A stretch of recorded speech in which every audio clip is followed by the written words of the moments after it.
Okay, तो आज का डिस्कशन टॉपिक है rolling and extrusion, principle of rolling and extrusion, जो चैप्टर 5 है। ये चैप्टर 5 मैन्युफैक्चरिंग प्रोसेस और मैन्युफैक्चरिंग टेक्नोलॉजी, जो कुछ भी कहेंगे उसमें से ये चैप्टर 5 का शुरुआती फर्स्ट टॉपिक है, फर्स्ट लेक्चर है, मॉड्यूल 5 लेक्चर 1। तो प्रिंसिपल ऑफ रोलिंग, तो शुरू करते चलिए। रोलिंग से स्टार्ट करते हैं। इसमें जानेंगे प्रिंसिपल ऑफ वर्क क्या है, कैसे काम करता है रोलिंग, और रोलिंग क्या है वो भी जानेंगे।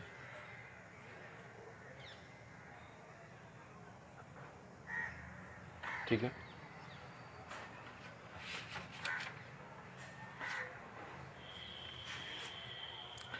रोलिंग बेसिकली एक rolling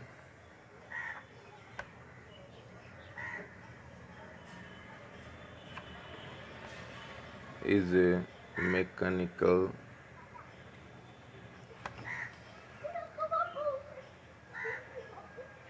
working process by which a metal or billet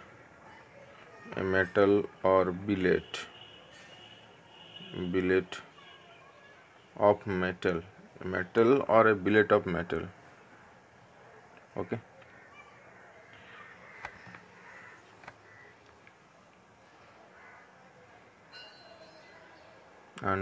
undergo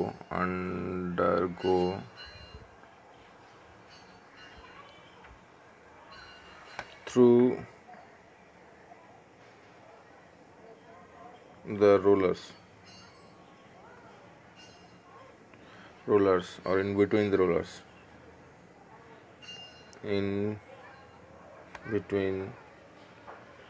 rollers,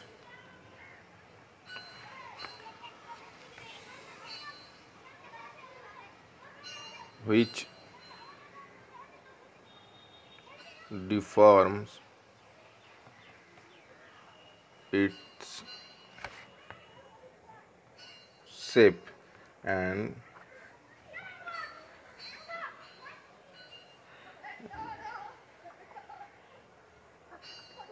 give it a new shape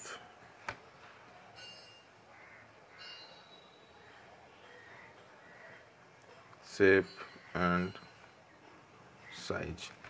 basically rolling process जो होता है, रोलिंग प्रोसेस एक मैकेनिकल वर्किंग प्रोसेस है जिसमें कि दो रोलर के बीच में से ओके मेटल बिलेट को पास करने दिया जाता है। ओके,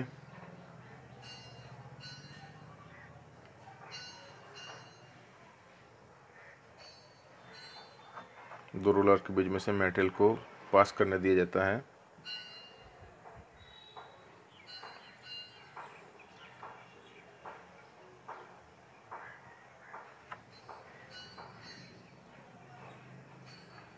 इसमें क्या होता है, दो बड़ा बड़ा रोलर्स लगे होते हैं, एक ही जगह नहीं और इधर भी इस साइड में भी लगे होते हैं, जिसमें कि एक हॉट मेटल बिलेट को या फिर हॉट मटेरियल को, लंबा रॉड हो या फिर शाफ्ट हो, एक बिलेट ऑफ मेटल, बिलेट मतलब जो हॉट मेटल रहता है उसको बिलेट बोलते हैं। ठीक है, रेड हॉट मेटल को रोलर के माध्यम से जाने दिया जाता है, रोलर के थ्रू जाने के लिए फोर्स किया जाता है। तब ये जो हाई प्रेस्ड रोलर के माध्यम से ये बिलेट पास होके जाता है। ठीक है, this is a billet, this is rollers, okay, rollers and metal bill rate.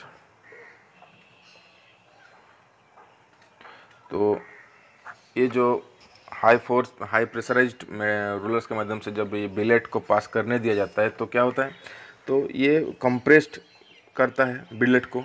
अब बिलेट रेड हॉट रहता है, गर्म रहता है, प्लास्टिक फॉर्मेशन के स्टेज में रहता है।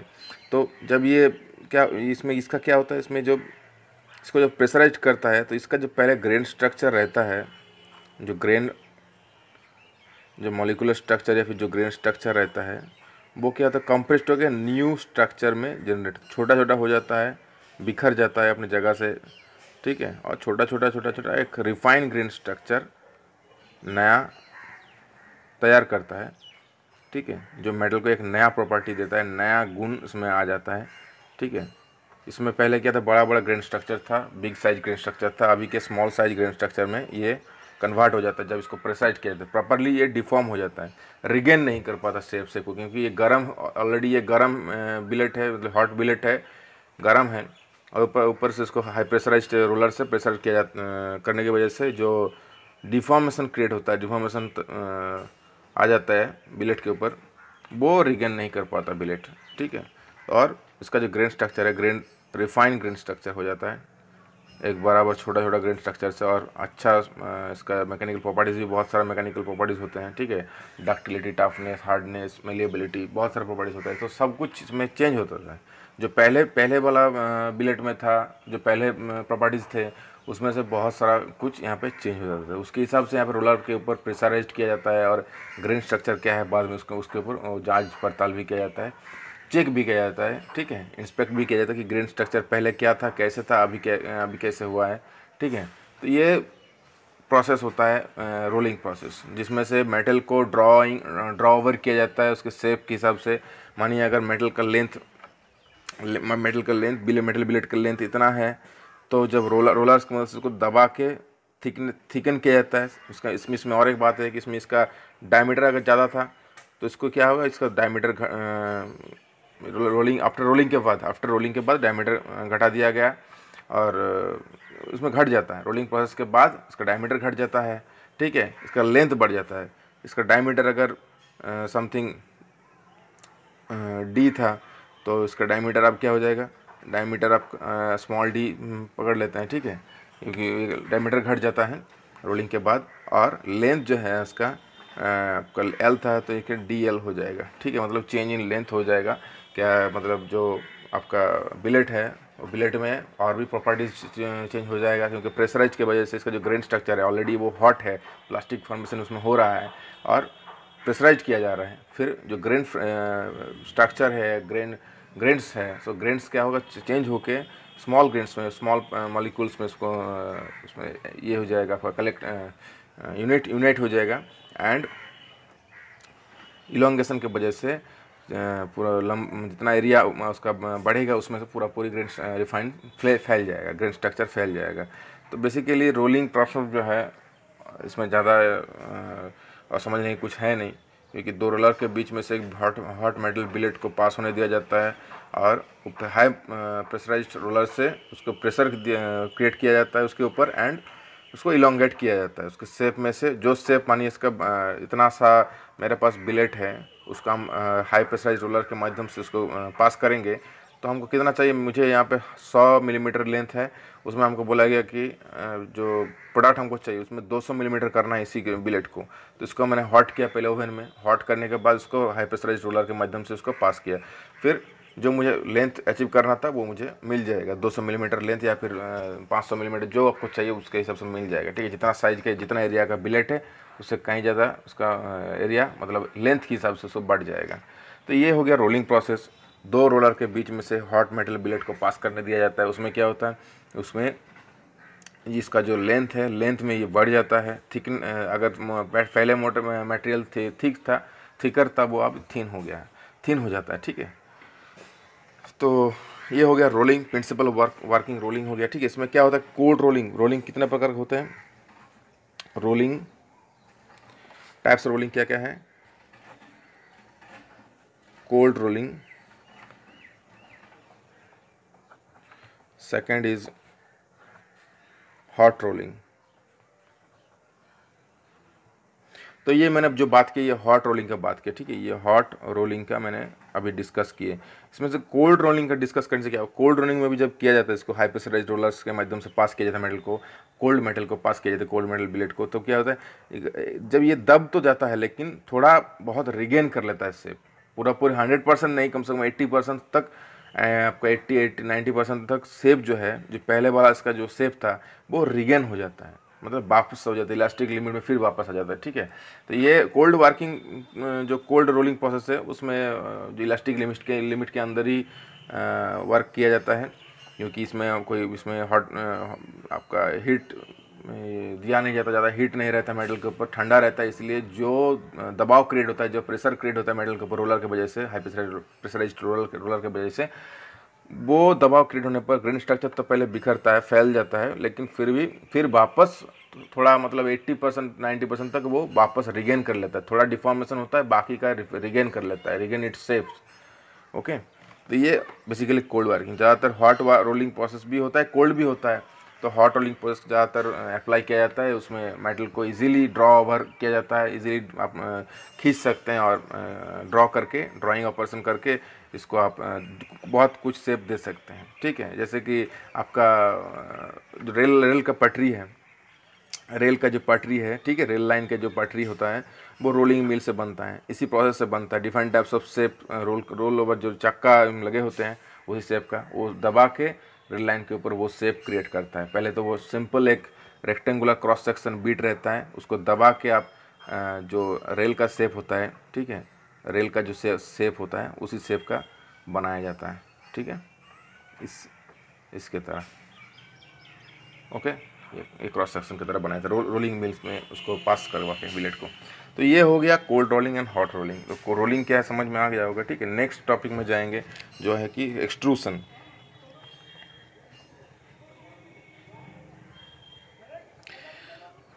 डे टू डे लाइफ में बहुत कुछ चीज़ें हम लोग यूज़ करते हैं, उसी में से बहुत सारा एग्जाम्पल आ जाता है, ठीक है, बहुत सारा एग्जाम्पल आ जाता है उसी में। तो एक्सट्रूसन भी वैसे ही एक एग्जाम्पल हम दिखाएंगे। सबसे पहले बात कर लेते हैं एक्सट्रूसन क्या है।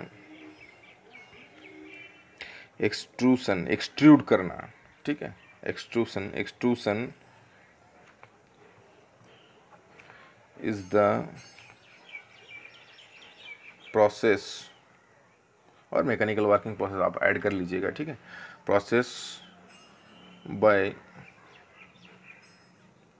virtue of which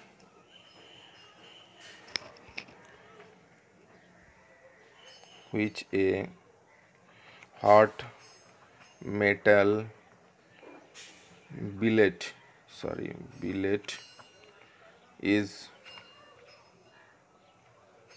forced to get shaped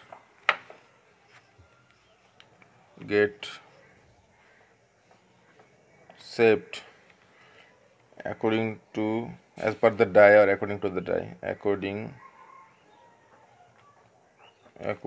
to the given die, or according to the shape of die or passage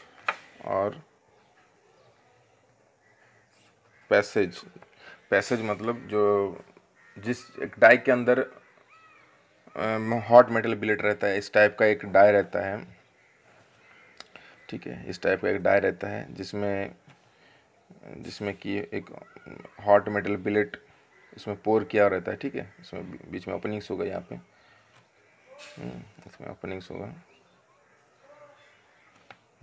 इस टाइप का डाई रहता है जिसके अंदर ये metal billet, hot metal billet और मोर और लेस लिक्विड मेटल बिलेट और जैसे जेली टाइप का मेटल बिलेट ऐसा रहता है, ठीक है। जैसे लावा निकलता है जो वोल्केनो से जब जैसे लावा वगैरह सब निकलता है, उस टाइप का मेटल बिलेट यहाँ पे पोर किया जाता है।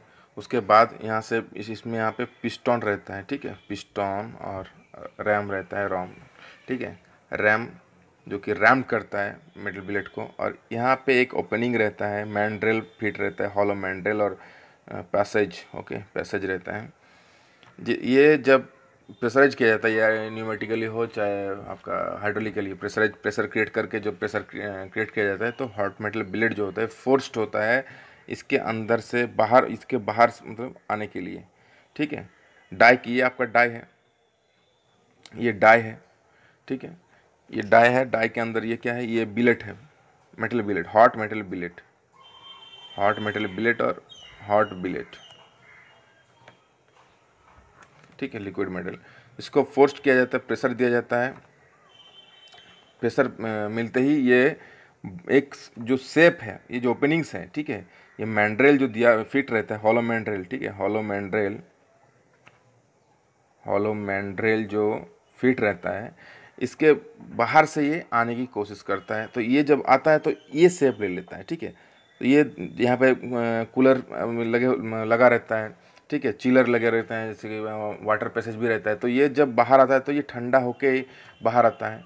तब भी इसमें डक्टिलिटी बहुत ज़्यादा रहता है, उतना हार्डनेबिलिटी नहीं रहता है, ठीक है। लेकिन एक लाइन के हिसाब से, मतलब एक लेंथ के हिसाब से उसको बाहर ले जाया जाता है एज अ रॉड। जैसे लंबा लंबा रॉड सब देखे होंगे, ठीक है, वर्कशॉप में भी अवेलेबल है और बहुत बाज़ार मार्केट में भी सब मिलता है, जिसमें ग्रिप नहीं रहता। मैं ढलाई जो कंक्रीट का रॉड का बात नहीं कर रहा हूँ, मैं जस्ट मैकेनिकल वर्किंग करने के लिए, फोर्जिंग करने के लिए पर्पस में जितना सब रॉड और सिंपल सा रॉड और जो स्मॉल डायमीटर का, बड़ा डायमीटर का जितना रॉड सब आता है, तो वो सब रॉड टाइप का एक शेप बाहर आता है मेटल बिलेट के द्वारा। इसको जब प्रेशराइज किया था, मेटल बिलेट को प्रेशर करते ही मेटल बिलेट एक पैसेज के द्वारा, ये हॉलो मेटल पैसेज के द्वारा वो मेटल का पैसेज, मेटल का शेप लेके, मेटल का जो शेप है, जो सिलिंड्रिकल शेप है, वो शेप लेके बाहर आता रहता है, ठीक है। और इसको कैरी ओवर किया जाता है एंड तब तक कैरी ओवर किया जाता है, एक एक लेंथ के हिसाब से उसको फिर काटा जाता है, ठीक है। और फिर उसको फिनिश्ड प्रोडक्ट करके फिर मार्केट में उसको दिया जाता है बेचने के लिए, ठीक है। तो ये हो गया आपका एक्सट्रूशन प्रोसेस। एक्सट्रूड करना मतलब ये एक्चुअली ये जो प्रोसेस हुआ ये डायरेक्ट एक्सट्रूशन हुआ, ठीक है, डायरेक्ट और फॉरवर्ड एक्सट्रूशन प्रोसेस, ओके। ये डायरेक्ट और फॉरवर्ड एक्सट्रूशन प्रोसेस हो गया। अब बेसिकली ये जो मैंने अभी कहा कि क्या क्या होगा, अभी एक बार ओवरव्यू कर लेते हैं, ठीक है। एक सिलेंडर रहता है, एक डाई रहता है, सबसे पहले एक डाई रहता है, ठीक है। डाई के अंदर हॉट मेटल बिलेट को पोर किया जाता है और सिलेंडर के प्रेशर की मदद से सिलेंडर जो रहता है, ये पिस्टन जो रहता है, या फिर एक रैम रहता है, रैम, ठीक है, एक रैम का प्रेशर की मदद से, जो कि जिसको न्यूमेटिकली मीन्स ऑफ न्यूमेटिकली, ठीक है, तो और बाय मीन्स ऑफ हाइड्रोलिकली, ठीक है, हाइड्रोलिकली उसको ड्राइव किया जाता है। तो ये जब इसको प्रेशराइज करता है, ठीक है, एक फॉरवर्ड मोशन में प्रेशर देता है, तब ये बिलेट का टेंडेंसी होता है ये बाहर निकल के आए। बाहर निकल के कैसे आएगा, ये मैंडल जो हॉलो मैंडल रहता है डाई के साथ जुड़ा हुआ, ये मैंडल के द्वारा ये बाहर निकल के आता है। तो जो मैंडल का शेप है वही शेप बिलेट ले लेता है एंड बाहर जब आता रहता है वो सॉलिडिफाई होकर बाहर निकलता है एंड लंबा टाइप का निकलते जाता है तब तक जब तक उसको काटा ना जाए। फिर उसको पीस में काटा जाता है, पार्ट में काटा जाता है एंड जब जितना लेंथ चाहिए उस लेंथ के हिसाब से उसको काट के फिर से उसको प्रेशराइज किया जाता है। ये हो गया एक्सट्रूशन प्रोसेस, एक्सट्रूड करना एक डाई के अंदर से। अब आते हैं जो डे टू डे लाइफ में आप लोग यूज़ करते हैं नॉर्मली, जो टूथपेस्ट आप लोग यूज़ करते हैं, ठीक है, टूथपेस्ट। तो ये टूथपेस्ट का भी अब देखिएगा कि जो टूथपेस्ट का, ठीक है, ये जो रहता है मुंह, इसको जब प्रेशर करते हैं तभी जाके ये बाहर निकलता है, ठीक है। इसमें उतना प्रेशर देना नहीं पड़ता, लेकिन इसमें थोड़ा प्रेशर क्रिएट करना पड़ता है तब जाके मेटल उस शेप में, मेटल के शेप में, या फिर जो सिलिंड्रिकल पार्ट है, जो पैसेज है, उसके शेप में लेके बाहर आता है। लेकिन टूथपेस्ट में क्या होता है, टूथपेस्ट में जब थोड़ा प्रेशर करते हैं, थोड़ा यहाँ पे दबाते हैं इस जगह में, तो बाहर निकलते आता है। तो this is extrusion process actually. जैसे आपको प्रैक्टिकल एग्जांपल मिल गया, आप प्रैक्टिकल उदाहरण आप कभी, हम लोग तो डे टू डे लाइफ में यूज़ करते रहते हैं, कभी उतना ध्यान नहीं देते हैं कि ये एक्सट्रूशन प्रोसेस, लेकिन ये एक्चुअली मैकेनिकल वर्किंग प्रोसेस का ही एक पार्ट है एक्सट्रूशन, ठीक है। जो कि हम टूथपेस्ट में डेली ब्रश में पेस्ट लगाते हैं, तब क्या उसको प्रेशर क्रिएट करके उसको दबा के इसको बाहर निकाला जाता है, ठीक है, उसको बाहर निकाला जाता है। तो ये टूथपेस्ट वाला जो मैटर है वो एक्सट्रूशन का एकदम सेम टू सेम है, आप देख लीजिएगा, ठीक है, कभी। तो टूथपेस्ट का जो वर्किंग प्रिंसिपल है वो एक्सट्रूशन का वर्किंग प्रिंसिपल सेम है, एकदम सेम है, वो अलग कुछ नहीं है। तो ये हो गया एक्सट्रूशन प्रोसेस। तो इसमें जो हमने बात किया अभी डायरेक्ट और फॉरवर्ड एक्सट्रूशन प्रोसेस में, अब इसका जो इसमें और एक प्रोसेस है बैकवर्ड, ठीक है, इनडायरेक्ट और बैकवर्ड एक्सट्रूशन प्रोसेस है, ठीक है, इनडायरेक्ट और बैकवर्ड एक्सट्रूशन प्रोसेस है। इनडायरेक्ट और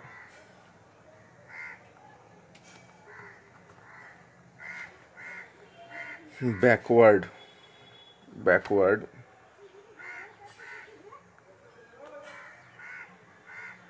एक्सट्रूसन। इनडायरेक्ट और बैकवर्ड एक्सट्रूसन क्या है? डायरेक्ट मतलब तो समझ में आ गया होगा आप लोगों को। अब इनडायरेक्ट क्या है? इनडायरेक्ट में कुछ नहीं, बस ऐसे डाई एक रहेगा, वैसे ही एक डाई रहेगा जिसके अंदर metal billet, hot metal billet रहेगा। ओके, हॉट मेटल बिलेट रहेगा। जो हॉट मेटल बिलेट को वैक्यूम से, ठीक है, वैक्यूम से सेम प्रोसेस, वैक्यूम के मदद से वैक्यूम क्रिएट करके इसको बाहर निकाला जाएगा। ठीक है, इसको फॉरवर्ड धकेल के इसको बाहर निकाला जा, डायरेक्ट एक्सट्रूशन में धकेल के उसको बाहर निकाला जा रहा था। यहाँ पे क्या होगा? यहाँ पे वैक्यूम क्रिएट करके उसको खींच के, ठीक है, बाहर तरफ खींच के उसको बाहर निकाला जाएगा। फिर वही मेटल, वही पीस, एक जो आपका रॉड क्रिएट हो रहा था, जो पैसेज से आ रहा था, वैसे सेम पैसेज से उसको लाया जाता है। तो अब डिफरेंट टाइप का डाई होता है, डिफरेंट टाइप का शेप होता है, उसके शेप के हिसाब से उसको जैसा आप चाहिए इंडस्ट्री में, जैसा मार्केट में अवेलेबिलिटी चाहिए, उसके हिसाब से शेप दिया जाता है। एक्सट्रूशन प्रोसेस में आप कोई भी शेप दे सकते हैं, जैसा उसका ओपनिंग रहेगा। ठीक है, ये ओपनिंग है, ठीक है, ओपनिंग और पैसेज जैसा रहेगा उसके हिसाब से शेप आएगा। आप जैसा ओपनिंग रखेंगे, जैसा ओपन जो माउथ जो है, जैसा आप उसमें साइज सेव करेंगे, डिज़ाइन करेंगे, उसके हिसाब से मेटल बिलेट बाहर आता जाएगा। तो ये हो गया जनरली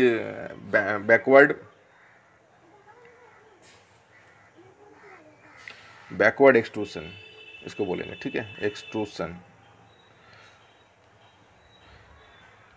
तो आज इस लेक्चर में हमने डिस्कस कर दिए कि the principle of rolling and extrusion क्या है, कैसे है। ठीक है, होप आप लोगों को समझ में आ गया होगा, और नहीं आया तो क्वेश्चन कर सकते हैं। ठीक है, तो ये इतना कुछ यहाँ पे पढ़ा है, वो कभी एक बार नोट कर लीजिएगा, और एक बार वास्ट नॉलेज में जाना है तो प्लीज़ फॉलो द बुक, हजरत चौधरी का बुक फॉलो कर सकते हैं, और नेट से भी रेफरेंस ले सकते हैं, दूसरा गूगल से। तो बेसिकली जो जो मतलब समझना था, जो समझाना था, वो मैंने समझा दिया। जो एक्चुअली मेन पार्ट है, जो बेसिक फंडामेंटल है, वो समझना ज़रूरी है। ठीक है, आगे जाकर जो कुछ भी पढ़े ना क्यों, अगर बेसिक नहीं समझ में आता है तो बहुत दिक्कत होता है। ठीक है, चलिए, थैंक यू।